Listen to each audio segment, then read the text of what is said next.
When you're young, everyone tells you what to do. Study harder, work more, be faster, be better. But almost no one tells you what actually matters in the end. A few years ago, an old man was asked a simple question. If you could give one piece of advice to young people, what would it be? He paused, looked down at his hands, and said something so honest that over 20 million people stopped scrolling to listen. Today, we're sharing that advice and the quiet wisdom behind it. Welcome to Young vs. Old.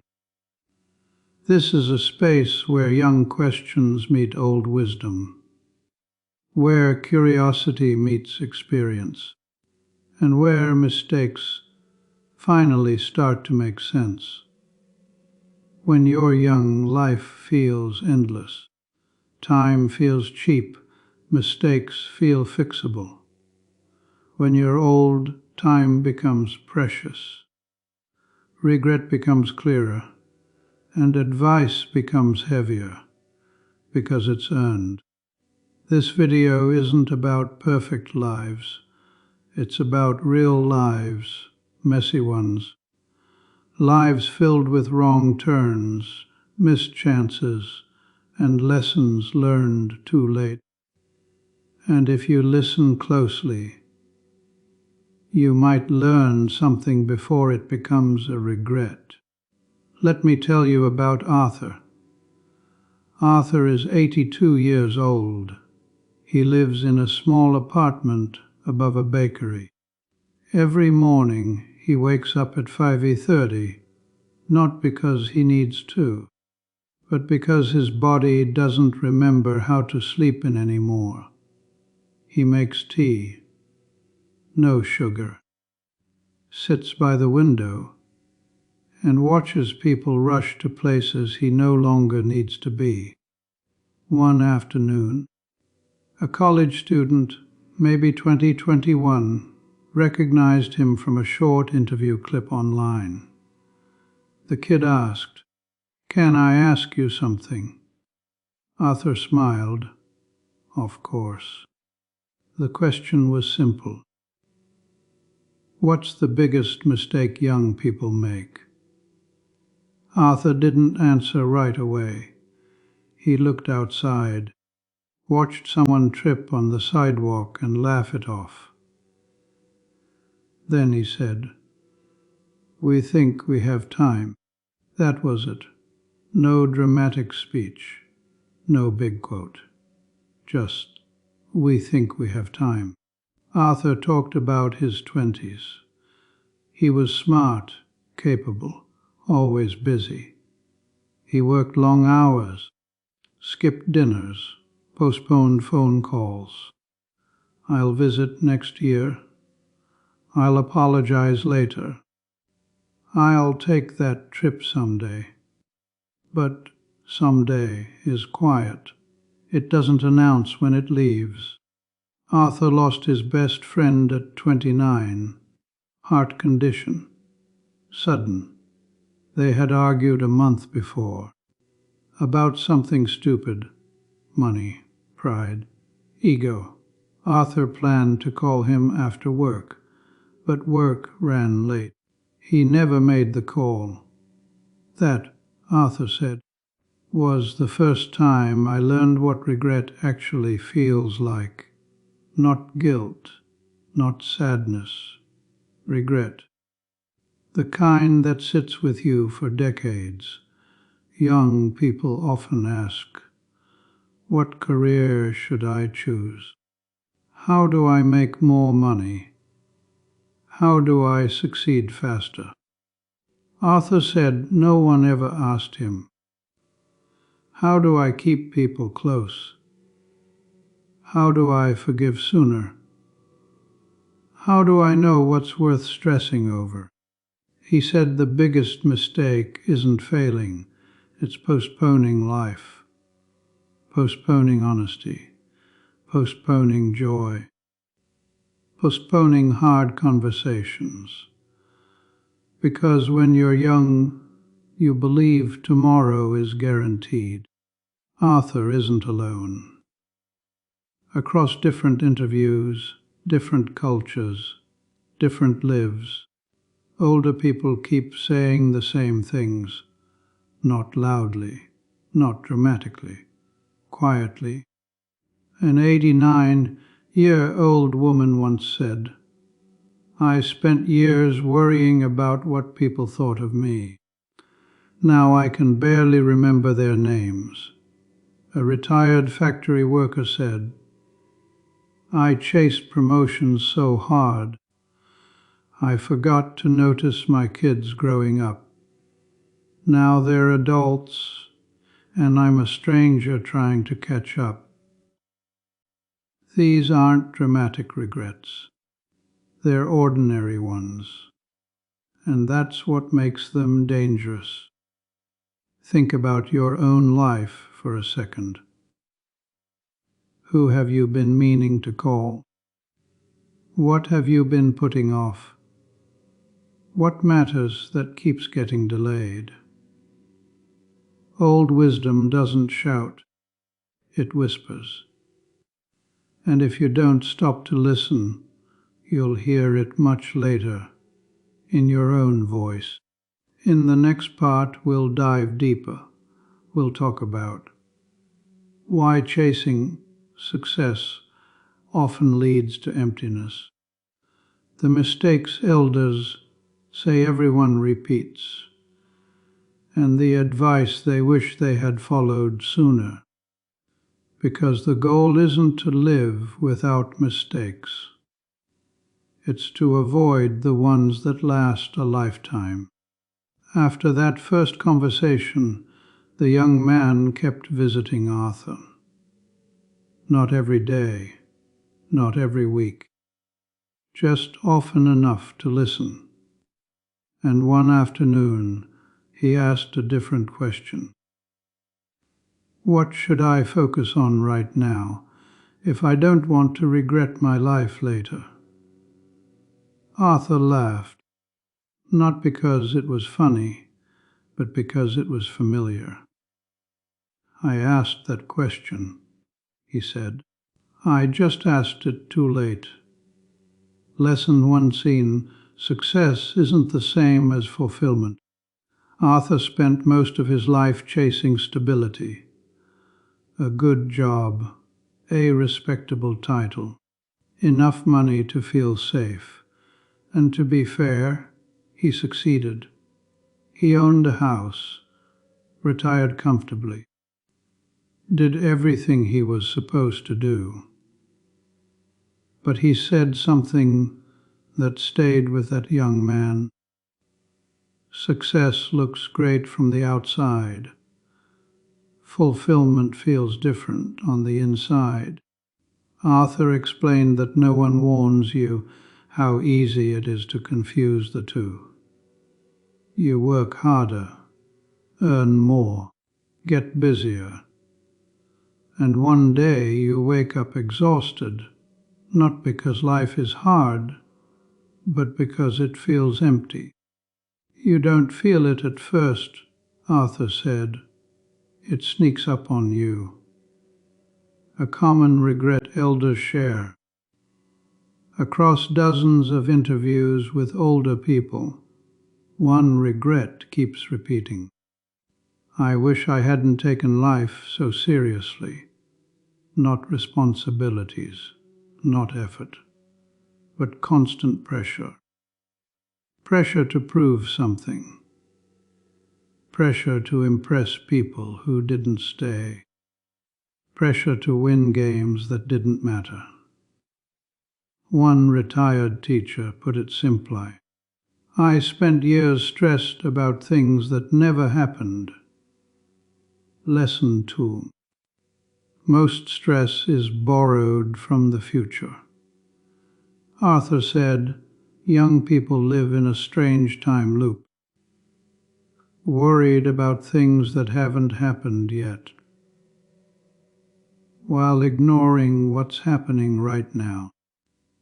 Bills that aren't due, failures that haven't come, judgments that might never exist. He admitted something quietly. I was anxious my entire life, and almost nothing I worried about came true. What did come true? Missed moments, rushed conversations, a life lived slightly ahead of itself. Young questions Vere's old wisdom. The young man asked, "How do I know if I'm on the right path?" Arthur answered, "You don't. You just know when you're ignoring your values."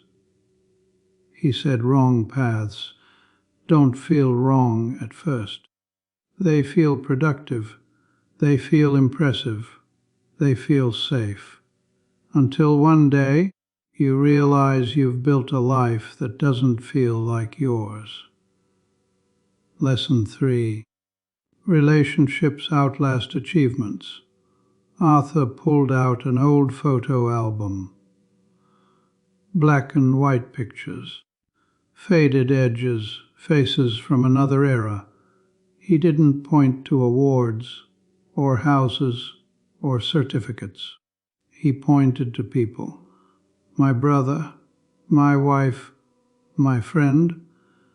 Everything else disappeared, he said. But these faces stayed. Arthur lost contact with his brother over a misunderstanding. They didn't speak for 14 years.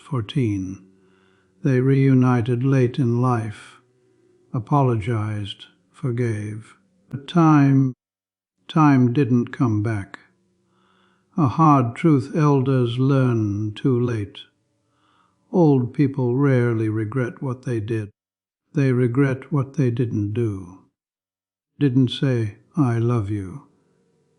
Didn't set boundaries. Didn't leave when something felt wrong. Didn't stay when something mattered. One 90-year-old man said, "If you're choosing between pride and connection, choose connection." Pride outlives nothing. Lesson 4. Mistakes are teachers if you listen early. Arthur didn't believe in avoiding mistakes. He believed in learning from other people's mistakes first. Pain teaches, he said, but it charges a high price. He wished someone had told him. You don't need to lose everything to learn. You don't need to hit rock bottom to change. You don't need decades to gain wisdom. You just need to listen. Quiet moment. Let the weight settle. If you're young and watching this, you don't need to have everything figured out. But you do need to pay attention to what drains you, to who matters, to what feels wrong, even when it looks right. Old wisdom doesn't tell you what to choose. It tells you what not to ignore. Simple habits, small shifts, real changes you can apply starting now, because advice only matters when it changes something. By the end of his conversations with Arthur, the young man realized something important. Old advice isn't complicated. It's just rarely followed early enough. So here are the lessons Arthur, and many others, wish they had applied sooner. Not theories, not clichés, just practical truths. Takeaway 1. Don't delay what matters. If something is important to you, don't push it into the future. Say the thing, make the call, take the step. Time doesn't disappear dramatically. It fades quietly while you're busy planning. Arthur said, if it matters, do it while it's still easy. Take away too. Choose people over pride. Pride feels powerful in the moment, but it's lonely long term. Apologize sooner, forgive faster. Let go of being right. Every elder interviewed said the same thing in different words. No one sits at the end of their life wishing they had won more arguments. Takeaway 3. Stop living for an audience. Most pressure is imaginary. Most judgment is temporary. Most people are too busy with their own lives to watch yours. Arthur spent decades trying to impress people who eventually disappeared. Live in a way that feels honest, he said, not impressive. Takeaway 4. Pay attention to what drains you. Your body notices before your mind does. Chronic stress, constant exhaustion, a quiet feeling of resentment. Those aren't signs of weakness. They're signals. Old wisdom says, if something costs you your peace, it's too expensive. Takeaway 5. Measure life by moments, not milestones. Careers end, titles change, money comes and goes. Moments stay. Shared laughter, honest conversations, being present when it matters. Arthur doesn't remember his salary. He remembers who sat next to him when life was hard. If you're watching this right now, you're already ahead because you're listening. You don't need to live perfectly. You just need to live awake, aware of what you're trading your time for, aware of who you're becoming, aware of what you'll miss if you keep rushing. On one of their last conversations, the young man asked Arthur, "Are you afraid of dying?" Arthur thought for a moment. "No," he said. "I'm afraid of not having lived honestly sooner." Then he smiled. "But you still can." That's what this advice is. Not a warning, not a lecture. An invitation to care earlier, to slow down, to choose better, while the choice is still yours.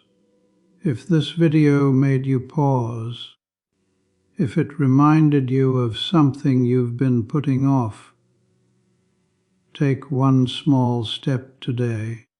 Send the message, make the call, change the habit. And if stories like this matter to you, stories where young questions meet old wisdom, subscribe to Young V as Old, because the best advice is often the kind you hear before you need it. Thanks for listening.